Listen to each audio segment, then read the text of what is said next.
Bem-vindo a mais um episódio do Reflita Cast, de dentro para fora. De fora para dentro. Eu sou Cristiana Franco. E eu sou a Cíntia Malaquias. E nós estamos com mais um episódio super especial. E hoje o nosso convidado... Gente, nós temos um convidado de peso para falar sobre um assunto muito sério, mas de uma forma muito leve, com muita inteligência emocional. Quem é o nosso convidado, Cris? Dr. Cazé Fortes, muito obrigada. Promotor, Ministério Público, estando aqui conosco, gratidão à sua presença. Nós nos sentimos muito honrados do senhor estar aqui. Obrigada por ter disponibilizado esse tempo. Mas se apresente para o nosso público. Quem é o senhor? Eu que estou muito honrado de estar aqui. Muito obrigado, Cristiana. Muito obrigado, Cíntia. Né? É muito bom poder falar assim, desse assunto e dessa forma com você. A gente já conversou um pouco. Né? Eu sou promotor de justiça. É isso que eu sempre fui, assim, só fui há 31 anos já. Eu entrei com 22, acho que fui um dos mais novos que entrou nessa carreira. E é isso que eu faço, isso é a minha vida. Sempre trabalhei com criança e adolescente, embora já tenha tido outras atribuições também, na área do meio ambiente, criminal, mas uma constante é a defesa dos interesses da criança e do adolescente. Uau. E é muito legal falar aqui hoje, o Dr. Cazé está aqui com a gente. Vou contar um pouquinho para vocês. Nós acabamos de sair aqui em Uberlândia, Prata e Araguari. São seminários todos contra a pedofilia, né? Na verdade, é um enfrentamento à pedofilia, que foi um sucesso aqui. Eu acredito até que o seminário que aconteceu em Uberlândia foi um dos maiores da América Latina sobre o assunto. Reuniu autoridades, foi aberto ao público, foi esclarecedor. Eu estou nessa causa, né, Cris? Algumas pessoas já sabem disso. Eu estou como vice-presidente do Instituto Carrossel, junto com a Danusa Biasi, que me convidou há mais ou menos um mês para participar dessa causa com ela. Estou aprendendo muito sobre isso e é muito legal, porque... estou lendo o livro do Dr. Cazé há uns 15 dias e tive o prazer de conhecê-lo agora há uns 3 dias atrás e tivemos alguns momentos juntos. Nossa, depois eu tenho interesse. É muito bom, viu, gente? E eu tô até fazendo um resumo. E aí, o que aconteceu? Ele aceitou o nosso convite de estar aqui com a gente falando sobre esse assunto tão sério, que é o combate à pedofilia. Então, quando ele diz aí que ele trabalha há muitos anos já com crianças e adolescentes, é realmente aí defendendo, né, as nossas crianças e adolescentes contra o abuso e exploração sexual. É isso, doutor Cazé, quando começou esse interesse em cuidar de crianças e onde o senhor viu, a gente sempre fala na inteligência emocional que existe uma virada de chave, não é verdade? Podemos chamar de Cazé, tem problema? Por favor. Com dá licença, né? E aí, quando a gente fala essa virada de chave, nós temos as nossas viradas de chave. Então, eu acho que teve um momento em que o senhor teve essa empatia por esse assunto de uma forma mais centrada. Quando aconteceu isso? Pois é, muito interessante você falar sobre isso, porque eu escrevi sobre isso. Ah, tá. Para mim, foi uma virada de chave. Olha só. Eu não escolhi esse assunto, foi uma das primeiras coisas que a gente conversou, né? Eu não acordei um dia e falei, vou me especializar em crimes de abuso, exploração sexual, em prevenção de crimes de pedofilia. Mas isso aconteceu e me foi sendo mostrado por Deus, pela vida, pelos acontecimentos, tanta coisa revoltante. Sim. Tanta coisa que me trouxe, num primeiro momento, o que o Padre Fábio chama de sentimentos precários, né? Me trouxe aqueles sentimentos ruins mesmo. Eu fiquei revoltado. Mesmo. Sim, eu fiquei com raiva, preciso fazer alguma coisa. Só que a gente tem aí a virada de chave. Acho que a gente precisa aprender a lidar com esses sentimentos de uma forma produtiva. Né? Ou seja, transformar um sentimento tóxico, um sentimento ruim, numa coisa boa. Ou seja, revolta, ódio, raiva, em indignação, em força, justamente para lutar contra aquilo que me causou a indignação. Sim. E aí entra totalmente, né, a inteligência emocional, que é exatamente assim que a gente define, né? Ter o sentimento certo, na hora certa, na intensidade certa, né? Porque quando a gente não faz essa combinação perfeita, os danos podem ser grandes. Nossa. Então, quando a gente consegue ressignificar esses sentimentos, como ele falou, né? Eu acho muito interessante, porque a Danusa, quando ela me convidou, eu quis saber a história dela também, porque ela se envolveu, e foi exatamente isso. Ela também se envolveu por um sentimento de revolta. E aí ela disse que no momento ela parou de olhar para o pedófilo, né, por ódio do pedófilo, transformou isso em amor para a vítima. Isso. Então, isso é ressignificar esse sentimento, né? Justamente. E eu acredito que é isso que aconteceu com o Dr. Cazé. Sim, buscar fazer uma coisa positiva. Né? Eu fui convidado para participar de uma audiência pública no Senado sobre adoção de crianças. Aliás, hoje, 25 de maio, Sim. né, é o Dia Nacional da Adoção. Olha que legal. Né? E a gente estava trabalhando sobre adoção, a convite do Magno Malta, senador Magno Malta. E lá, depois da audiência sobre adoção, tinha escrito um pequeno projeto de lei e fui lá falar sobre ele. Estava no embrião da CPI da pedofilia. Correto. E o senador me perguntou se eu tinha algum material sobre isso. Eu tinha algumas coisas e levei. Algum tempo depois recebi o convite para participar como apoio técnico da CPI e acabei ficando nisso até hoje, já são 15 anos. Né? Porque aí a gente começa a ver, a sentir de perto, né, o sofrimento de tanta criança, Sim. de tanto adolescente, né, e por outro lado o descaso de outras pessoas, e conhecer essa realidade, e isso nos obriga a reagir. Eu costumo falar em quase toda a palestra que eu não concordo com aquele ditado que fala que a ignorância é uma bênção. Também. Eu acho que ignorância é refúgio dos covardes. Correto. A gente tem que conhecer, a gente tem que saber, por pior que seja, por mais que aquilo, no primeiro momento, nos traga Que sentimentos traga que não dor, são né? bons, Justamente. dor, inclusive. Mas isso vai nos permitir reagir e transformar aquela realidade. Isso é bíblico, né? Conhecereis a verdade e ela vos libertará. É verdade. E quando a gente traz isso, o senhor se blinda? Porque é uma curiosidade, por quê? Porque eu advoguei durante muitos anos, eu advoguei 19 anos, 19. E eu via muita coisa e tinha coisas que eu não conseguia digerir.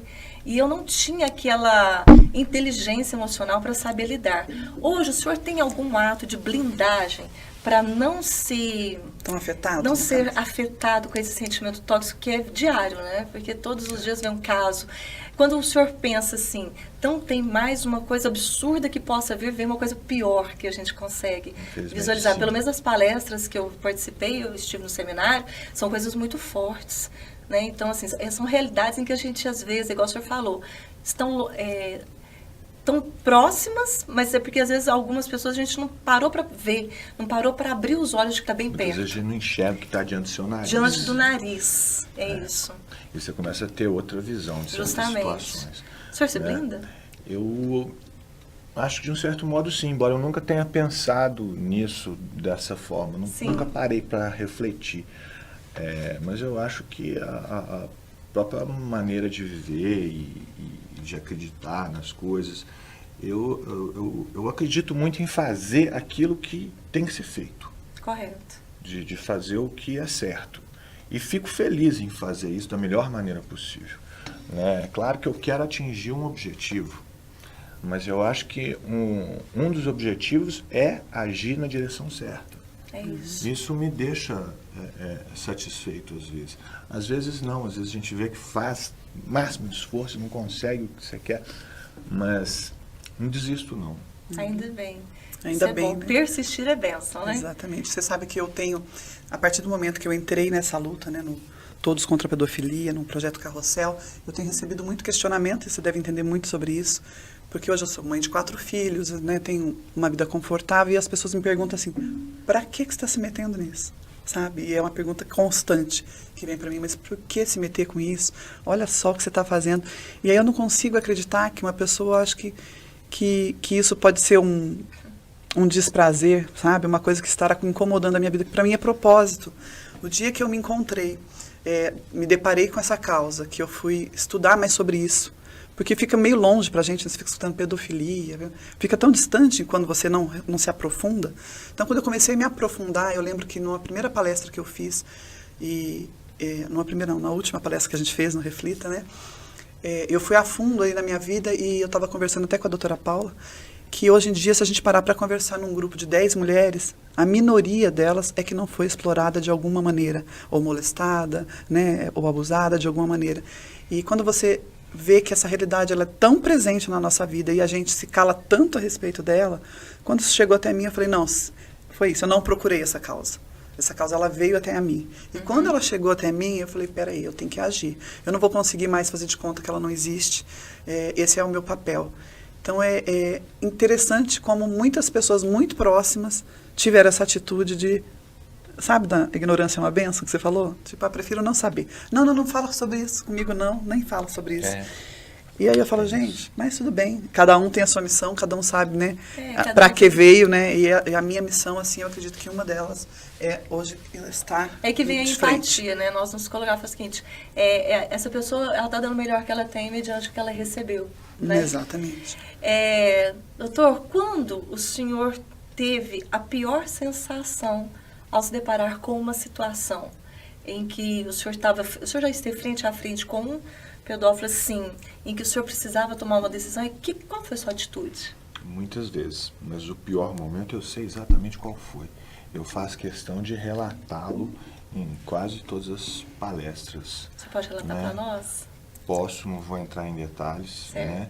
Mas foi um caso de uma criança que sofreu abuso desde o nascimento, praticamente, por parte do próprio pai dentro de casa. A mãe não tomou providência, a mãe foi covarde, foi omissa, né? Alguém tomou, não se sabe nem quem, alguém tomou providência, essa criança chegou a ser levada para um abrigo, né? Saiu mandado de prisão contra o agressor, né? Mas houve um erro, eu considero, dela ter sido devolvida para a mãe em determinado momento para passar as férias, um período de um mês de volta em casa.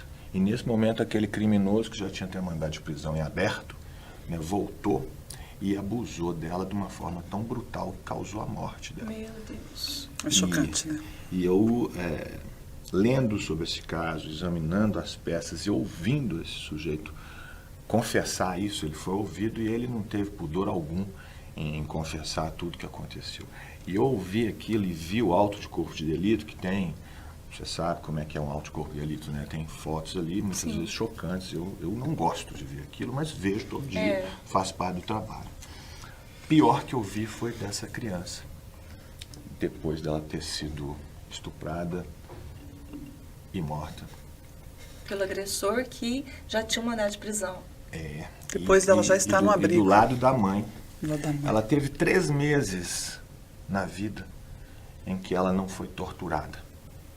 Em 2 anos e meio de idade, ela tinha 2 anos e meio, né? E voltou para aquela situação, e assim que ela voltou novamente, o abusador voltou ali. Quando ela estava começando a se recuperar, aconteceu isso. E eu fiquei muito revoltado. Eu tive aquele sentimento naquele momento ali, me deu uma vontade enorme de olhar para o outro lado, de falar, não quero mais isso, cansei.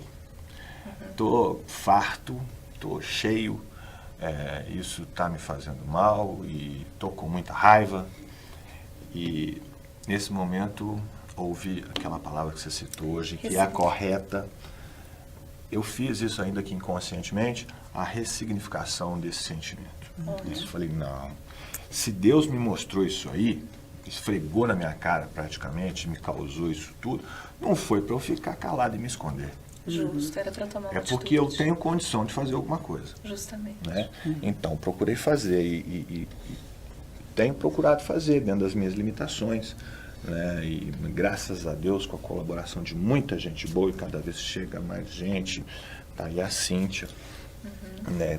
que está abraçando essa causa. Eu acho que quem vê de perto essas coisas, quem toma conhecimento, quem conversa, ou pelo menos ouve, entende e sente um pouquinho, porque só quem vai sentir isso de verdade é quem passou por isso e eu não passei. Justamente. Mas quem consegue se colocar no lugar dessa pessoa, Empatia. não consegue ficar parado. Não consegue. Não tem, não é, a gente é impelido, é obrigado exatamente. a fazer alguma coisa. Não dá para simplesmente... Ignorar, né? Não dá para ignorar, tipo, não, eu viajo toda semana, eu tenho um filho pequenininho, morro de saudade. Né? Eu fico com vontade de ficar em casa, tenho um monte de coisa para fazer, tenho meus amigos, tenho minha vida.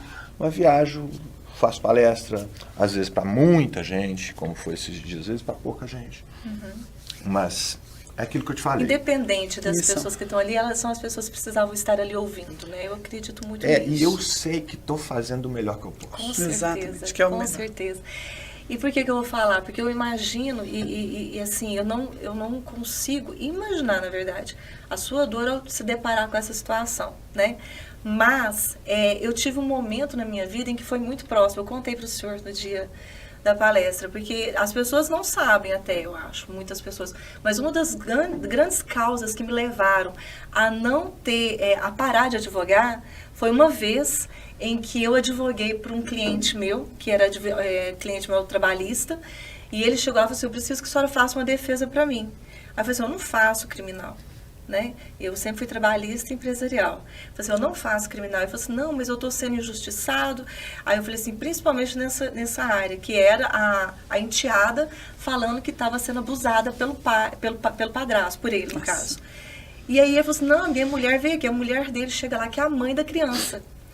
E os dois falando comigo, falaram assim, não, o pai está abusando, está querendo... E me convenceram. Por quê? Porque se eu sou mãe, e Deus sabe o quanto que a minha filha é um presente de Deus na minha vida. Então, a única coisa que eu vi ali era, tipo assim, uma mãe querendo proteger a filha. Você se viu nela, né? Porque eu nunca imaginaria que uma mãe estivesse conivente com uma situação. E olha só... Infelizmente a gente vê. É demais, pois né? Eu vi nos isso era casos. muito longe da minha realidade. E o que aconteceu, né? Só concluindo, fiz a defesa, ganhei, primeira instância, segunda instância, absolvi. Beleza, eu não, né? A justiça, mas eu fui usada para isso. Uhum. E um dia eu chegando num lugar, me deparo com uma menina, né? E ela, foi a senhora que defendeu meu padrasto. Eu falei assim, ai, que bom, e a família de vocês, tá bem? Eu sou a irmã mais velha dela, mas era verdade. Na hora, eu queria morrer. Ela falou assim, inclusive o meu filho é filho dele. Ele abusou a mais velha, abusou ela e com certeza a caçula. Naquele dia eu falei, eu não quero mais isso. Porque é muito doloroso, né, doutor? A gente saber... E o duro é igual o senhor falou, que eu não tenho culpa. Hoje eu sei. Você trabalhou mas isso. durante muitos anos, eu não ressignificava. Então, eu me culpava, eu queria fazer, mas eu ajudei depois de outras formas essa menina. E tá tudo bem, eu dei o melhor que eu tinha mediante o que eu você tinha, exatamente. tinha Você fez o recebido. seu trabalho com as informações que você tinha. Justo. E isso é difícil, né? Para você O tomar senhor essa vê decisão. muitos casos, assim, de pessoas que... Porque, agora eu vou perguntar para o senhor que se depara com isso, o número de mães que é coberto é grande? Infelizmente é. Para Pois. mim, uma já seria muito. Uma já sei. Mas Não, Você já falou sei. daquele instinto, na tua palestra você fala, você usa lá o instinto animal, né? De proteger a cria. Isso já é um instinto até animal, né? Então quando a gente vê isso acontecer, é totalmente doido pra gente. Ainda mais pra nós mulheres, mães, foge do nosso... por definição, surreal. Está fora de lugar. A nossa Constituição, você sabe, tem ali prioridade absoluta para garantir os direitos da criança e do adolescente. Justamente. Está ali. Independente de estar na Constituição, isso é natural, todo mundo sabe. Eu costumo dar esse exemplo. Os bichos dão a vida para defender seus filhos. As crianças. Então é natural a gente. É natural, a gente é natural. defender Você não tem e que ficar cuidar dos cobrando filhos. isso. Seria uma coisa, né? Sim, de praxe. Infelizmente. E esse movimento, Todos contra a Pedofilia, que é um movimento nacional hoje, que tem espalhado no Brasil inteiro. Eu queria que você falasse um pouquinho de como ele nasceu, porque hoje as pessoas confundem muito, porque eu falo muito Todos contra a Pedofilia, aí tem Instituto Carrossel, eles acabam confundindo isso, né? Eu quero dizer para vocês que a instituição, né, o Carrossel é daqui de Uberlândia e faz esse trabalho de prevenção já com a Danusa há 14 anos. Eu é que estou novinha aqui no processo, mas esse movimento Todos Só no contra processo, a né? Não Pedofilia... podia falar nada. Novinha, eu novinha, gente.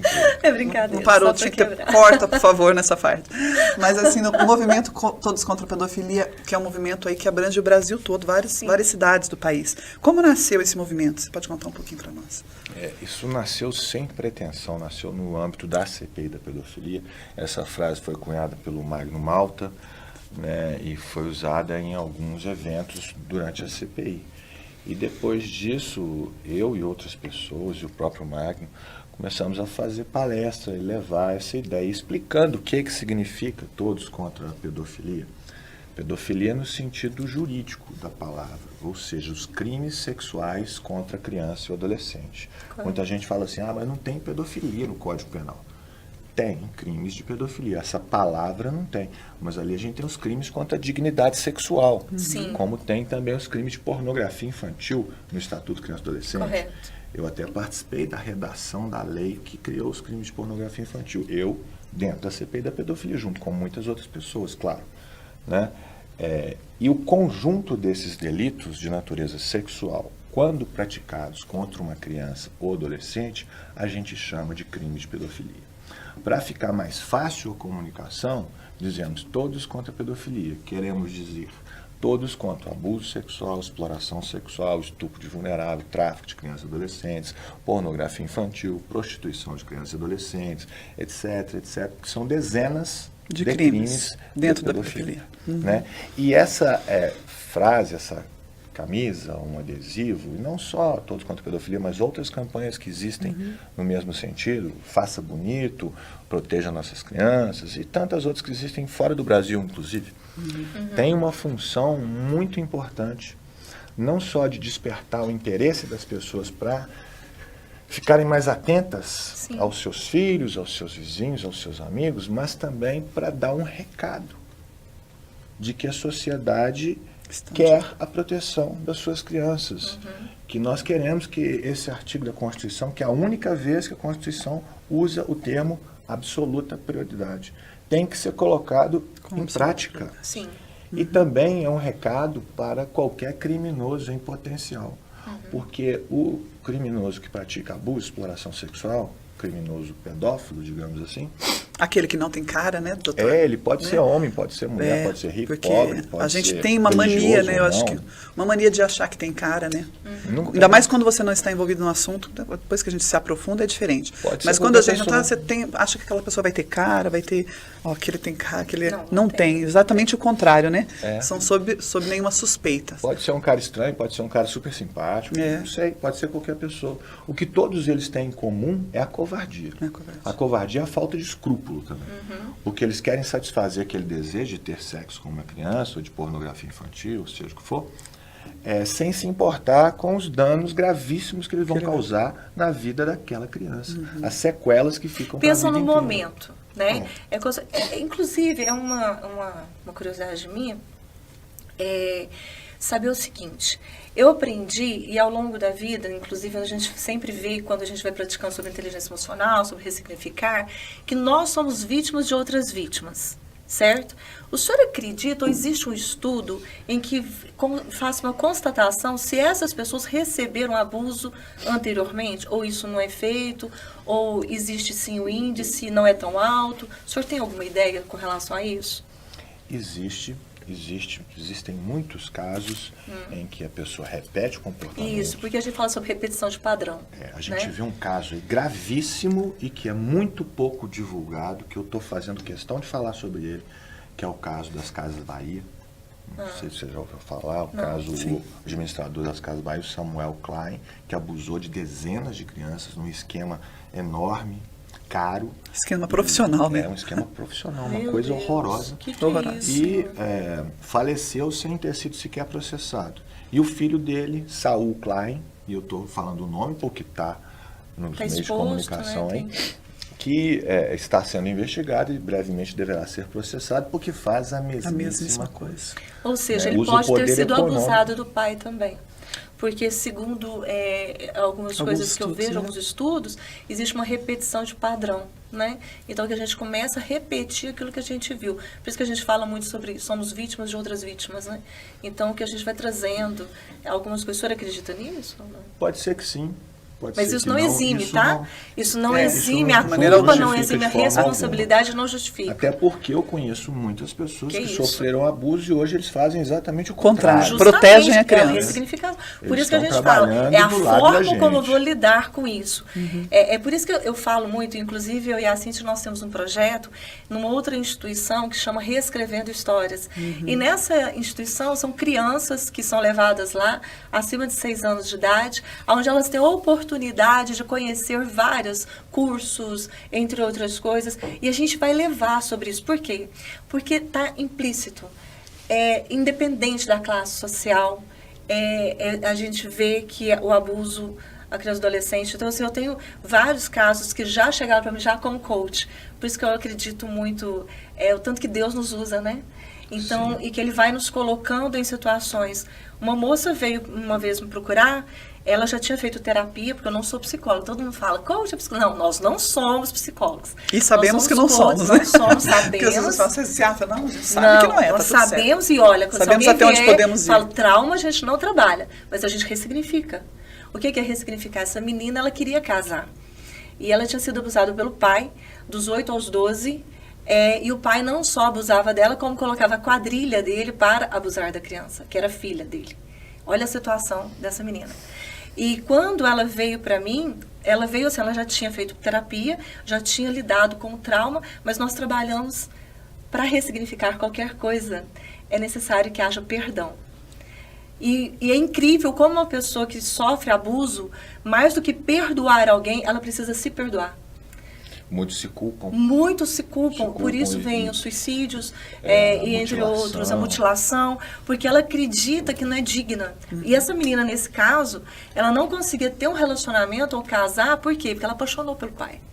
Então ela achava que queria tomar o lugar da mãe. Aquela síndrome de Estocolmo. Justamente. Né? Isso acontece também. E às vezes a própria vítima vai defender o seu abusador.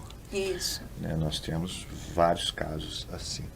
Mas eu acho que muito importante, voltando um pouquinho ao Conversei movimento. demais, né, doutor? Não, é porque é uma coisa que eu acho que é interessante Então, só falar. me corta, porque aqui... De jeito nenhum, eu gosto de escutar, eu gosto de falar também, mas eu gosto de escutar. Um recado muito importante que a gente quer dar, todas as campanhas e movimentos querem dar e devem dar, alguns inconscientemente, é que a gente se importa.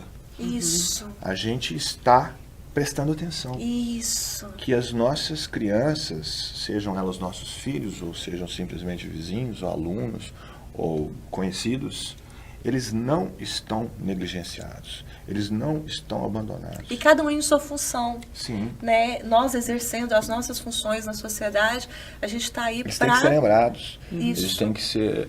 a gente tem que prestar atenção, educar, sabe, ouvir, falar não. Nossa, o vezes. não é a melhor. Né? Eu falo que o não é a maior declaração de amor de uma pessoa. Principalmente os mais. pais. Entendeu? Pra mim, uma pessoa que fala não, ela passa por cima do medo dela perder alguém.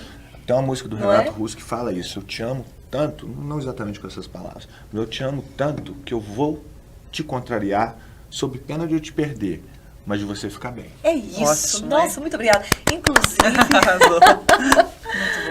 Porque a gente tem o livre-arbítrio, claro, Sim. mas das crianças a gente tem que cuidar. Tem cuidar. obrigação. Isso né? é uma obrigação natural, é uma Obrigação. obrigação legal também. Legal. Está no Código Civil, o poder familiar, Justo. está no Estatuto da Criança e Adolescente, está na Constituição. Mas se não tivesse nada disso, todo mundo sabe. Porque é uma coisa natural. Para isso que existe pai e mãe, para cuidar dos filhos, para pra olhar, cuidar para dos prestar filhos, atenção. jamais ser omisso. É. Isso. E a minha mãe sempre disse uma coisa assim muito marcante, né? Entre outras. Mas assim, olha, eu sou tua amiga, eu sou muito sua amiga, mas antes de ser sua amiga, eu sou sua mãe. A minha. Ixi, Eu minha sou mãe era sua diretora de mãe colégio. e eu vou agir como sua mãe. É isso. Eu falo assim com os meus filhos. É. Eu A tenho brava, 4 filhos. a brava. E a gente eu, tem que ter o 4 nosso filhos, lugar mesmo. E assim, amo quando eu estou no papel de amiga deles, amo. Eu tenho filhos adultos já, né? Então, por exemplo, às vezes a gente sai junto e está descontraído, amo ser amiga deles. Mas aí chega um determinado momento que eles acabam, né, misturando as coisas e falam, não, antes de ser sua mãe, não, antes de ser sua amiga, eu sou sua mãe. Porque mãe você só vai ter a minha, amigos você vai ter outros lá fora. Isso Minha obrigação é muito sua legais. mãe. Eu conheço, conheceu conversei dois. mais com Conheceu a o metade. João. Conheci a metade. Conversei mais com o João, mas um cara muito legal. Ele, É viu? maravilhoso, né? O João é lindo. Suspeita que eu sou, a cara da mamãe. A Maju é uma linda. É uma linda também. Cara da mamãe Todos também. são. Todo mundo é cara da mamãe. Não conversei muito com ela, mas... Ela é mais quietinha mesmo. Mas é isso mesmo. Eu acho que quando a gente sabe o nosso papel de mãe, de limite, né? A gente sabe não, todos nós deveríamos saber, né? Mas a gente tem que se impor realmente. O não é uma prova de amor, sim. É isso. Doutor, o senhor falou que seus irmãos, né? Você é uma tenho família de irmãs. quantas? Irmãs? É. Caçula? Irmãs mais novas. Mais novas? O senhor é mais velho? Sou mais velho. Ah, tá. E quando o senhor tomou a decisão de fazer direito? Vamos lá atrás agora. Eu fiquei, Aliás, lá atrás, na esses verdade, dias, né, doutor? Esses dias. Logo ali. 30 e poucos anos. Logo ali 2 dias. Eu fiquei em dúvida, eu fiz vestibular para medicina, para direito, eu passei nos dois e fiquei ali, assim, vou nesse, vou naquele. E tanto meu pai quanto minha mãe me aconselharam e falaram, você vai servir mais para direito. Olha só, já te conhecia. Né? Mas já era de uma família Isso que de foi- advogados ou Isso não? que foi um teste Tem de vocacional. tudo, tem dos dois lados. Então dava para os dois lados, você ia ter uma referência ali. Olha só. Nossa, que bom. Eu perguntei isso porque é tão interessante a gente saber como uma pessoa, assim, se adapta e ressalta tanto na profissão. É como se o senhor tivesse já nascido com Pra a isso, ideia para exatamente. isso. Né? Aham. Parabéns, viu, pelo seu trabalho. Eu- E olha... Pode falar, desculpa. Não, eu estava pensando nisso, né? Eu formei e iniciei o curso de letras, mas aí eu fiz o concurso para promotor de justiça, tinha 22. E foi a única coisa que eu fiz. Fiz esse concurso, passei e estou aqui até hoje. Show. Eu gosto disso, eu acho que é o meu lugar mesmo, né? A gente se sente sem... Claro, cada um tem sua vocação, tal. Eu acho que estou no lugar certo. Mas a Parabéns, gente vê é muito isso. isso, porque a gente teve esses 2 dias juntos, foram 3 palestras, né? Ontem eles começaram de manhã e à noite. Então eles são movidos, né, pela paixão de estar fazendo o que eles estão fazendo. Eu digo os dois, porque ontem, né, ele e a doutora Paula estavam juntos. Então a gente vê ali até tarde e as pessoas se abrem. Foi à noite, foi bem marcante, né? As pessoas no final estavam muito sensibilizadas. Então se abrem e eles realmente se doam nesse momento, sabe? Então é aquela coisa de, além de ser um profissional competente, bem preparado para aquilo, a paixão faz a diferença. Eu vi os olhos cheios d'água agora mesmo, É. não lembrar de uma coisa. Isso é se importar. É né? se importar. Gente, agora nós estamos caminhando para o final, e aí eu gostaria do seguinte. Doutor Cazé, o que o senhor gostaria de deixar uma mensagem para a sociedade de reflexão? Se o senhor falasse o seguinte, eu gostaria que você agora refletisse sobre, o que seria? Eu acho que eu podia dizer que, posso e vou dizer, que a gente tem que refletir sobre qual é o nosso lugar, qual é a nossa função. O que Deus, respeitando todas as religiões, até quem não tem religião, né, te mostrou, que te fez sentir vontade de seguir em frente, de agir naquilo. E faça, não corra da missão que te foi dada. Né? Não corra. É isso que eu gostaria de dizer. Faça. E no geral, que a gente preste atenção nas crianças. Preste atenção, coloque na realidade ali. Tira só do papel aquele artigo 227, da prioridade absoluta para a criança, para o adolescente, para o jovem, e coloca na realidade. Porque eu acho que só assim que a gente vai melhorar o nosso país e o mundo todo, investindo na criança. Uau! E é isso. É sobre- Nós vamos ficando por aqui. Queremos muito agradecer a sua presença. Muito obrigada por disponibilizar esse tempo. Mais do que isso, o senhor ganhou uma fã, tá? Porque obrigada pela sua disponibilidade em ajudar o próximo. Muita gratidão, viu? Falo por mim, falo pela Cíntia, porque eu sei que é o sentimento dela, o olhinho, tô Eu falo vendo o assim que a olhinho. gente ficou fã, né? A gente fica fã de pessoas que fazem a Muito, diferença e a fazem com paixão. Eu tive o prazer de viver estar com perto paixão. deles esses dias, de eu tenho certeza iniciar uma grande amizade, que eu tenho certeza que a gente tem muita coisa para fazer juntos ainda mais que estamos envolvidos hoje na mesma causa. causa. Para mim é um prazer ter te conhecido melhor e obrigada pela grata surpresa do ser humano que você é. Nossa, obrigada. Gente, eu que agradeço. E além do mais, eu que sou fã de vocês e desse podcast, vou procurar e vou ouvir tudo, vou fazer a maratona. Né? Até porque, mesmo a gente falando de um assunto que às vezes é tão pesado, aqui foi tão bom. Acho que eu saio daqui um pouco mais leve. Ai, do que eu coisa fui. boa de Ai, ouvir. Que bom, obrigada. Obrigada. E é isso, nós vamos ficando por aqui com mais um Reflita Cash e até o próximo. Até mais. Reflita Cast conta com o patrocínio de Emagreci Imunovida Vacinas. Yeah. Sometimes I get so mad there's no control.